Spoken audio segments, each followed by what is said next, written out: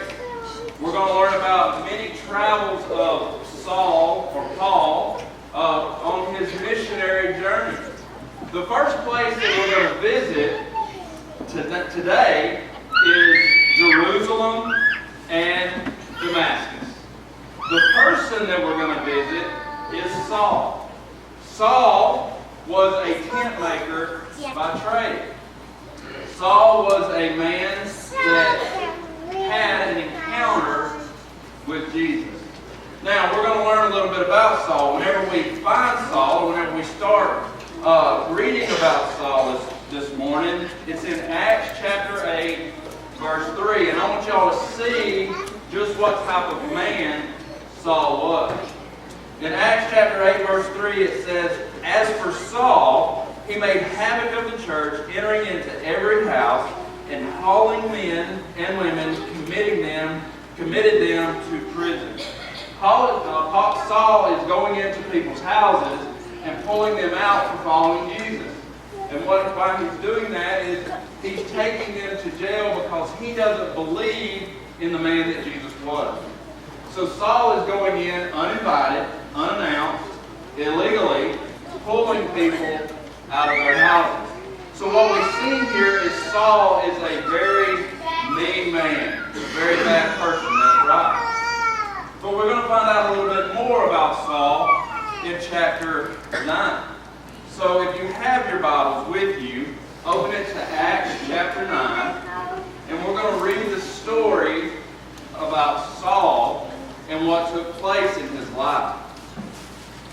Saul was a man that was a very bad man, but he wanted to be worse.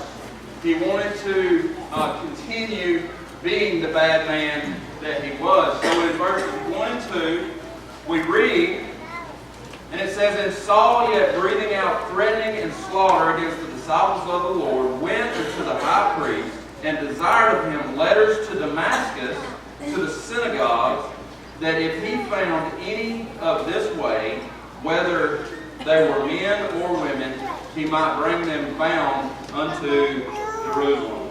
So what we see here is Paul has went to the high priest, the authority, the Jewish authority, and wanted to get letters. He wanted to go out and find more people to take to jail. Who thinks they know what these letters are that Paul was getting? Anybody raise their hand? Nobody knows? I bet Sheriff Moore knows. Saul had went to the high priest to get warrants. Who's ever heard of a warrant? We see on TV and movies how the police will go and they'll get a warrant so they can enter into people's houses to where they can arrest them, or they can search their house or do what they need to do legally because they have that warrant. So when Paul got these warrants, these letters, he now had the ability to go into Damascus and go into people's houses and drag them out legally. He was doing his own thing, thinking that he was doing the right thing, and he now had the legal right to do those things. But on his way to Damascus, something happened.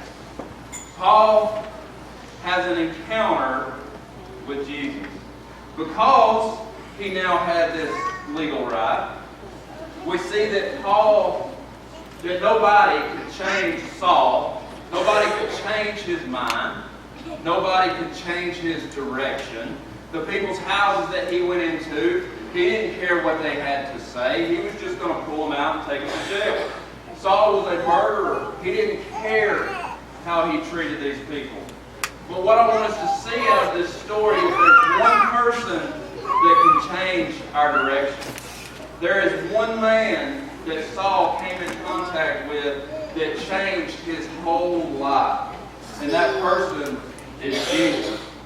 In verses 3 through 7 it says, "And as he journeyed, he came near Damascus, and suddenly there shined round about him a light from heaven. And he fell to the earth and heard a voice saying unto him, Saul, Saul, why persecutest thou me? And he said, Who art thou, Lord? And the Lord said, I am Jesus, whom thou persecutest. It is hard for thee to kick against the pricks. Verse 6, And he, trembling and astonished, said, Lord, what wilt thou have me to do? And the Lord said unto him, Arise, go into the city, and it shall be told thee what thou must do. And the men journeyed with him, and the men which journeyed with him stood speechless, hearing a voice, but seeing no man. Now, as Paul was traveling, you see now the encounter that he has had with Jesus. The same man that Saul had been persecuting others for, he has now had a one-on-one contact with. He now sees the Jesus, he hears the Jesus that all the people he has been persecuting are following. And Jesus asked him one simple question. Saul, Saul, why persecutest me? What are you doing? That's what Jesus is asking. Why are you doing this? How many of you in here, parents, have ever walked into your room and you're coloring on the wall or something like that, and they say, what are you doing? Well, we got two hands in a race. There are many times in our lives as we grow, people say, what are you doing?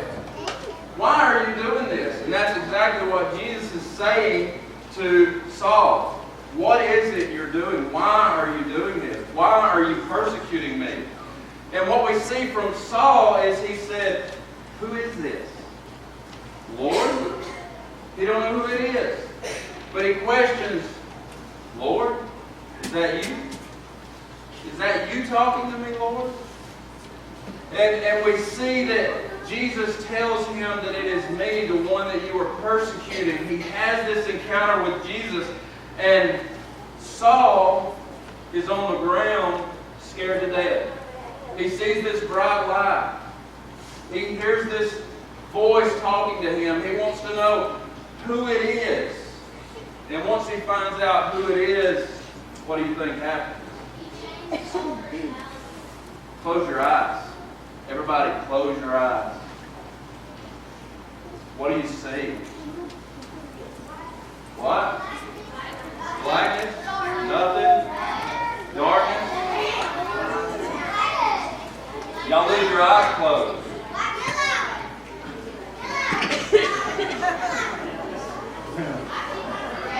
Whenever we close our eyes, we can't see anything, right? So the ones of you that still have your eyes closed, you can't see. So what happens next is Saul stands up and he's blind. He can't see. In verses 8 and 9 it says, And Saul arose from the earth, and when his eyes were opened, he saw no man. But they had led him by the hands and brought him into Damascus. And he was there for 3 days without sight, and neither did eat nor drink. When Saul stood up, he could no longer see. If your eyes are still closed, you know. He couldn't see. So it took the people that were with Saul, they had to guide him to Damascus. Now, who in here has ever been to Gatlinburg? Okay, quite a few of you. Damascus was 140 miles from Jerusalem. So what we see is that Saul and his friends had left Jerusalem, headed towards Damascus, 140 miles. Now, from right here to Gatlinburg, Tennessee, is 154 miles. So it would be like us walking from here to the other side of the mountain in Gatlinburg. That's a long way, right? And this is what they've done. They were going 140 miles walking just to go in and take Christians out of their homes. That's dedication, right? But what we see now is that Saul has been blinded and his friends are having to lead him. Can you imagine walking half of that journey and not being able to see anything? That's where Paul is at now. And as he enters into the city of Damascus, he goes into this room and he doesn't eat for 3 days. He doesn't drink for 3 days. Whoever has went a day without eating? Who's ever went a day without drinking? I don't know if y'all can tell by this figure that I have, but I have never went a day without eating. I love to eat. Just like most of you love to eat. You love to drink, right? Paul has went 3 days now without eating or drinking. And he can't see. So what do you do if you can't see, you don't eat, and you don't drink anything? Not necessarily in 3 days. All he had to do, all he could do was think. All he could do was pray. And that's where the story goes on from there in verses 18, or verses 10 through 18.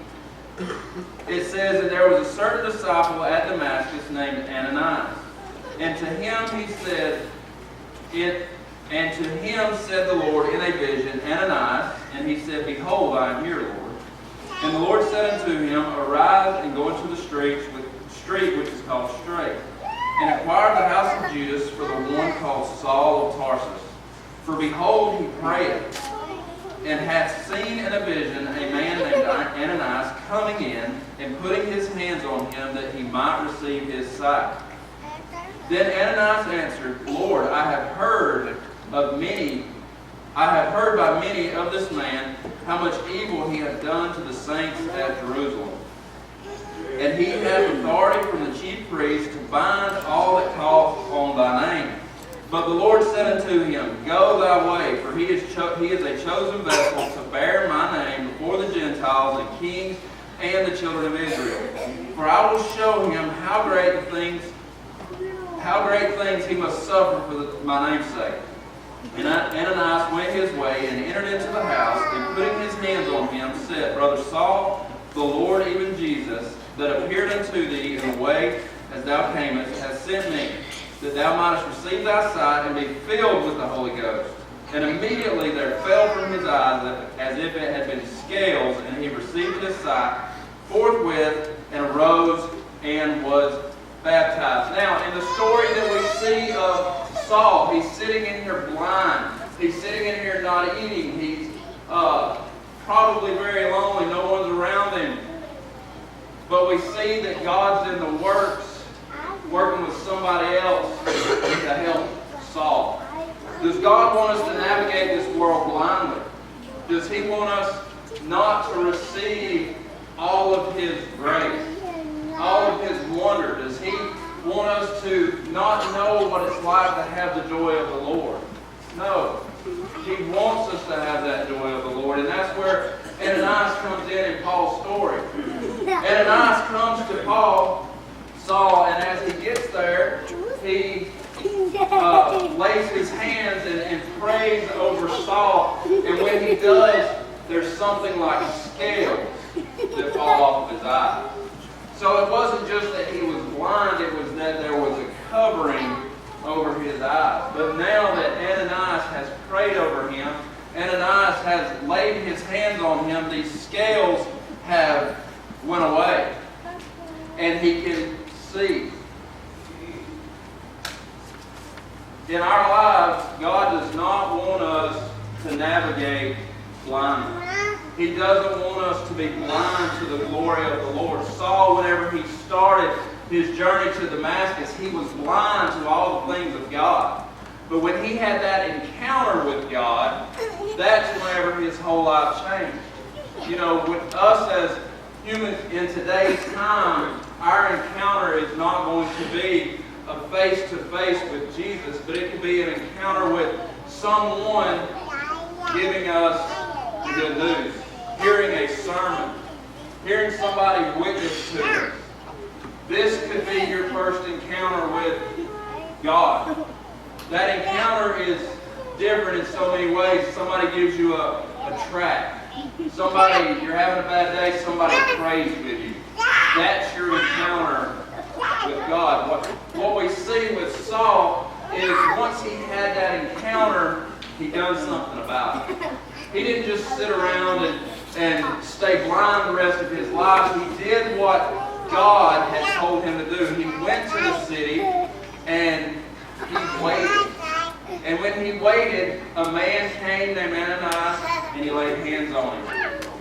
He had the encounter and came out of this encounter a changed man. What encounter have you had in your life? Has there been a sermon that God was talking to you? That you were touched in some way? Has somebody prayed with you and you thought, man, I sure would love to know more about that? But then you went about and done your own thing. Saul said, what do you want me to do? What is it I'm supposed to do? Maybe it's time that you ask the same thing. God, what is it I'm supposed to do? I've had my encounter with you. I want to be that changed person. I'm tired of living this life of sin. I'm tired of being the person that I am. I want the joy of the Lord. I want what I see that other people have. Maybe it's time you do something with your encounter. I want to show you an experiment. If I spill this, I'm going to be in trouble. Whenever we're born, can everybody see this? Whenever we're born into a life of sin. That's all we want in our lives. You may not think about it in the forefront of your mind, but we are born sinners. This middle jar represents sin. You see how it's black, nasty? Whenever we're born, we can't even start out as this clear water. This represents us. This represents Saul. But as soon as we're born, that sin enters our life. It consumes us in everything that we do. Just like it did Saul. Saul was consumed by wanting to go and arrest people because they believed in something he didn't. He wanted to murder these people because he believed in they believed in something he didn't. But then he had the same encounter that these other people have had with Jesus, just like some of you in here have had. Some of you may not have had the encounter. Some of you may have had the encounter and don't know what to do about it. But the good thing about Jesus is represented by this jar, is all this sin that is in our life, all the bad things that we want to do, all the bad things that we have done. It doesn't matter where you've been, it matters where you're going. You know, Saul was a murderer. He was going into people's homes illegally, so he was a robber, so to say, kidnapper, whatever you want to say. He was a very, very bad man in today's standards. But whenever he had the encounter with Jesus, just like you, if you have the encounter with Jesus, all that sin that's in your life can be washed away. All that sin can go away. You seek the forgiveness of the Lord. Jesus died on a cross for each and every person in here. to save you from that sin. It doesn't matter how much sin is in this world, Jesus can cleanse it. Because of Jesus, we are not condemned to a life in hell. We are not condemned to a life of unforgiveness. Jesus died on the cross. And after he died, 3 days later, he rose from the grave for each and every person in here. I want everybody to close your eyes and bow your heads. Adults, parents, people in the back, everybody.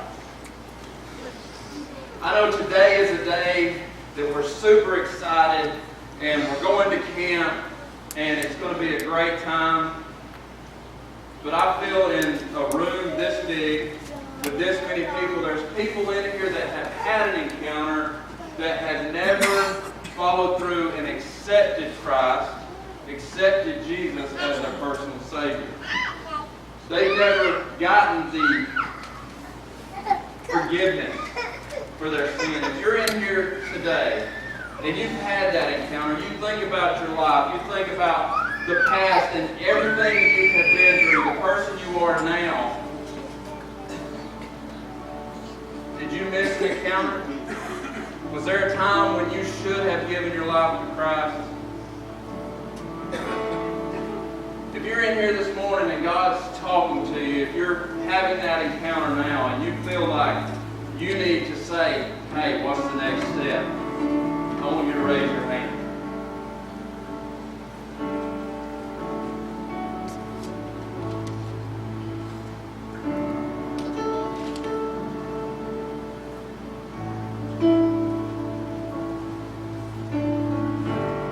I want everybody to stand, head bowed, eyes closed.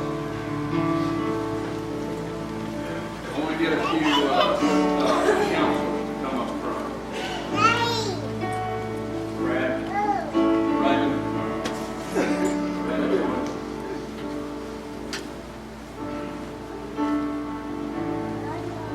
if you're in here this morning and you raised your hand, there's people in the front. If you're a girl, I want you to come over here with the ladies. If you're a guy, the guys are over here to talk with you and pray with you. If you've had the encounter, the best thing for you to do is move. The best thing for you to do is say, what's the next step? What do you want from me, God? And the way to do that is come and pray. Talk to God. If you're scared to raise your hand, you don't want people looking around and saying, hey, they've been pretending like they're saved. Well, there ain't no way that person could ever change. Saul did. Saul was a murderer. And God changed him. You're burdened down with life's problems and the things of this world. Today's the day to make it right. Have that encounter with God. I want you to move. If Miss Amy's going to play, and if you feel like you need to move, you do what God's telling you to do.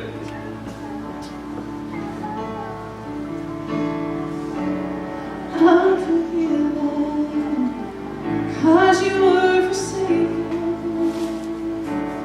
and I'm accepted, you are condemned, and I'm alive and well, your spirit is within me, because you died and rose again.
campers, you young boys, any of you always have the freedom to talk to any one of these counselors in blue.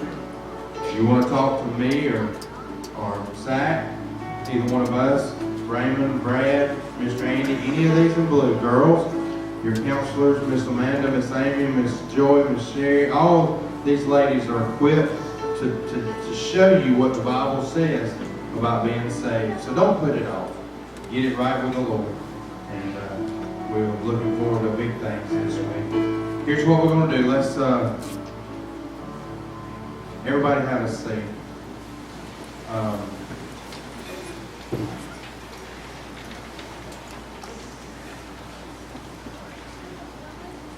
All right, here's what we're going to do. As we do every year at camp, our Camp Sunday, what I'll do here in just a second is I'm going to dismiss all the adults first. Parents, I want you to go out this door right out here. We're going to form two lines, a tunnel, so to speak. You don't have to join hands, but two lines all the way to the bus. And as soon as we get the parents, all you parents out there lined up, your kids, we're going to dismiss them by groups, by cabins, and the kids are going to come out through y'all's walkway. You can say your goodbyes to your kids. And oh, I didn't mention something.